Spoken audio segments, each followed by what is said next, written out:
So how can we validate Ohm's law experimentally? Does this really work in practice?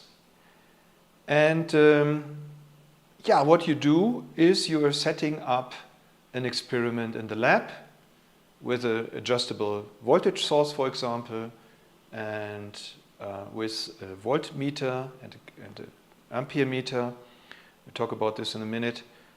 And a resistor, of course. You set up this very simple circuit, and then you change the source voltage and measure the voltage and the current. So how could you do this? So again, let's say we have a battery or we have a power supply, and we have a resistor here.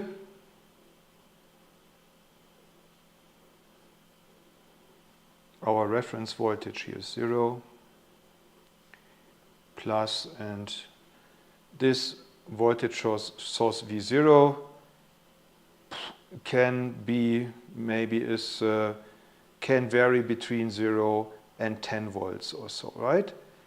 So it's an adjustable power supply. Maybe I should have chosen another symbol because this is basically a battery symbol, but it's okay for now, right? You know what I mean. It's a voltage source. It's a voltage source. Ideal voltage source. So V0 is an ideal voltage source. So it's adjustable, right?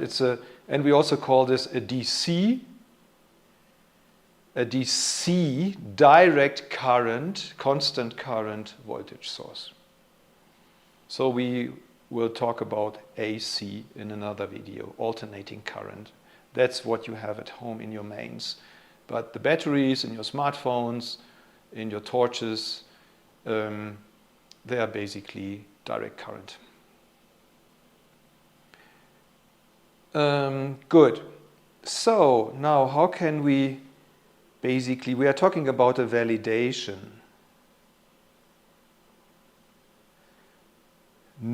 This is not a proof or something, right? You cannot prove a law experimentally. You can just show if in the given limits this law is valid, right? It's not a proof. The Ohm's law is basically not really a law. I would rather call this a model. It's a concept. And it is a simplifying assumption, and we will see why this is a simplifying assumption, but it works pretty well for many cases, right?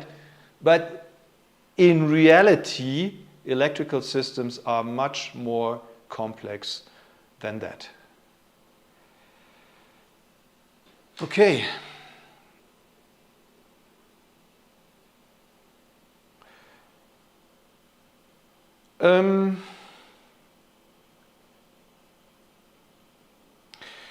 Again, we are now talking about the technical current, which is the current of the positive charges. And let us now set up an experiment. So what you would do is basically maybe preset the voltage, because that's very easy. And then you determine the current I. So, and then we need, of course, units. And that depends on the measurement range, right? Depending on the size of the current, on the strength of the current. So, for example, here in this case, you would say the unit of volts could be, of course, volt. But you could also measure it in millivolts, depending on the measuring device you have, the voltmeter you have, or depending also on the typical size of the voltages you are talking about. The current I, this is measured in ampere, right? But often, ampere is quite a lot. It would say rather milliamperes or milliamps, we sometimes call amperes amps, or even microamps, right? And of course here we could also measure microvolts. This is 10 to the power of negative 3, and micro is 10 to the power of negative 6, right? So, and what I sometimes do is, in diagrams or also in such tables, I would then say, for example, for the label, right? I would say volt. So this is the voltage in volt, or the current in microamps, right? Per microamps.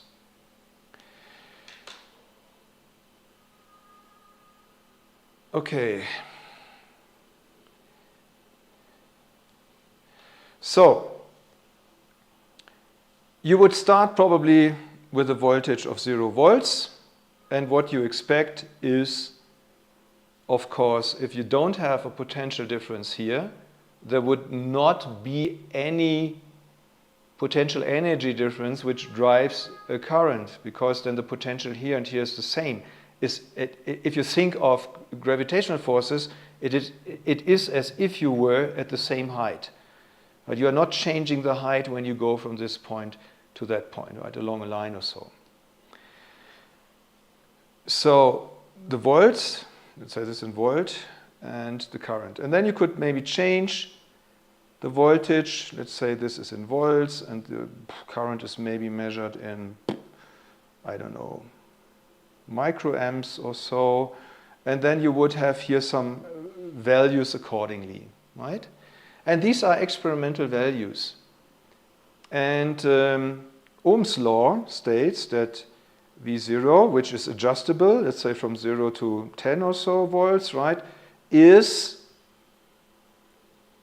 R times I. And let's assume we don't know this R. And we want to find out what is this R. We could just do one measurement here, right?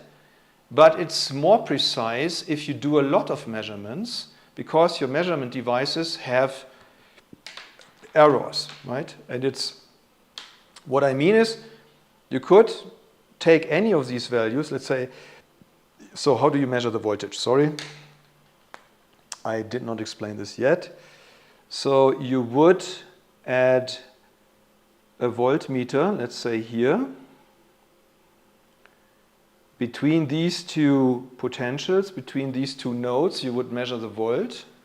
This is the volt across the voltage source, which is, of course, also the voltage across the resistor. So if you have here a potential difference V0 pointing in that direction, you would also have a potential difference here, delta V, right, across the resistor, which is identical to V0, right? You see, both are pointing from positive to negative. Here it would be more positive, here it would be more negative. Okay, these are the arrows for the voltages, from plus to minus, and this is a higher potential here, right? This is still, so here you have V0, here's V0, right, and here's 0 volts.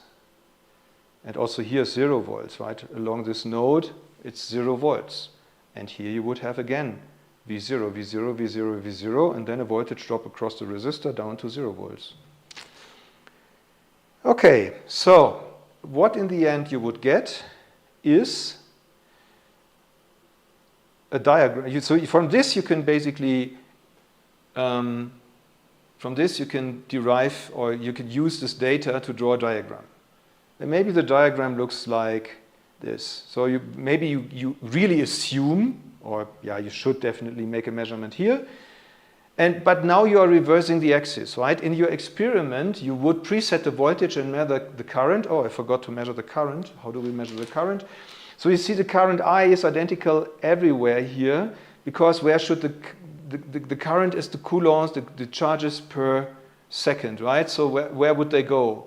In any, so they would be identical. So I could measure here, I could measure here the amperes in this, along in this node, or running through the ampere meter, the current meter, or even here if I want, right? Because I would measure the same currents in these lines, right? So a current is always measured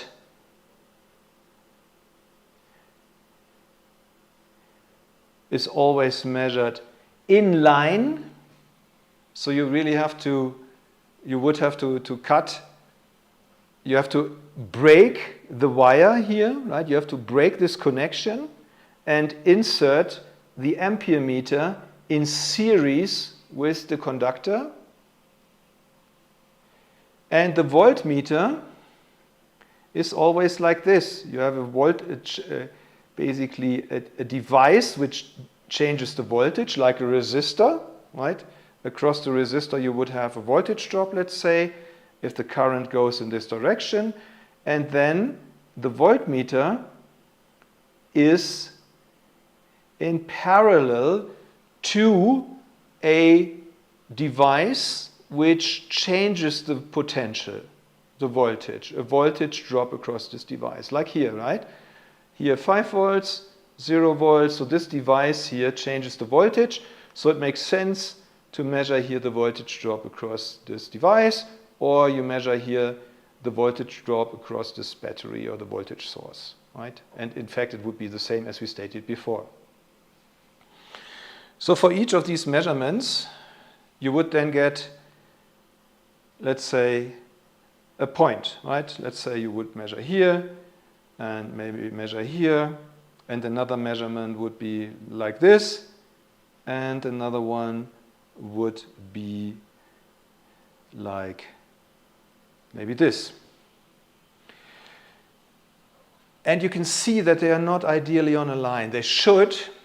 So let's say this is now, because we are now in the experiment, we preset the voltage and measure the current, but in the drawing it's easier for us if we use the current I, we said this is a microamps or so, and the voltage V in volts, so the potential in volts and the current I in microamps, like this. Experimentally, you will see that you have some minor errors, right? Because the devices are not ideal. Maybe you have a voltage drop in your ampere meter, or your ampere meter is a bit faulty, or the quality is not good in the voltmeter and so on. This is how experiments look like. You never have a straight ideal line. That doesn't work.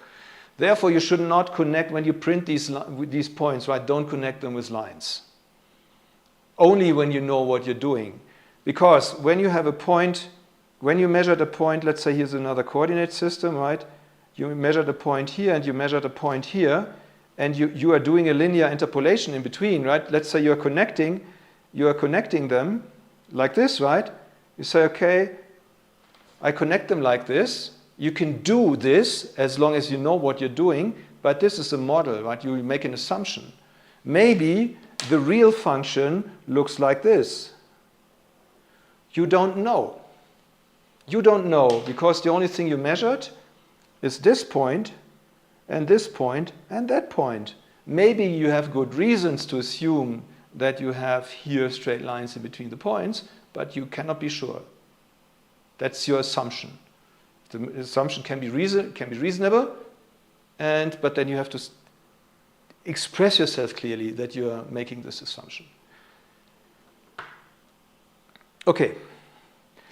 So, and what you then would do, you would fit a curve. Fit a, let's say, linear model. Why would you do this? Because, let's say, you would have an ideal behavior of voltage and current, right? Running through zero, through the origin. Looks like this, ideally. That would be Ohm's law. Ideally, Ohm's law, right? The voltage, the current is proportional to the voltage is proportional to the current. Then the slope of this line would be a little delta V over little delta I, right? That is exactly the slope in this case when I is on the x-axis and V is on the y-axis. The slope would be R is delta V divided by delta I. So the slope of this line is your resistance, which means from the slope you can determine the resistance pretty well. So now what you do is, as you can see here, are some points which are not ideally on the line. Right? Now, the question is, if you have these points, right, which line would you choose? This one, or that one, or that one, or that one? What would be the best linear model running through the points? And in this case, so how does a linear model look like? You would say the y values, right, are m times x plus b. Right? This is a general form of a straight line. But in your case, you want to fit this such that that if y is 0, also x should be 0. Right? This only works, this only happens if b is 0. This is the intersection with the y-axis, right? So in fact, what you would fit is just a line with one free parameter. Here you would have two parameters, but you are fixing one parameter. You force the model to run through 0. And what remains is basically just the slope times the independent variable is y. So, and then there are mathematical methods to determine the best fit. You have to decide mathematically, you have to describe what do you think is the best fit. But there are models for it, right? And then if you have the standard best fit, let's say least square, for example, then maybe the model looks like this. You see, experimentally, you would have some slight deviations here and maybe even here. So these points are not ideally on the line, but as I said, experimentally, this is perfectly okay. You cannot expect such an ideal line here. That won't happen. Okay.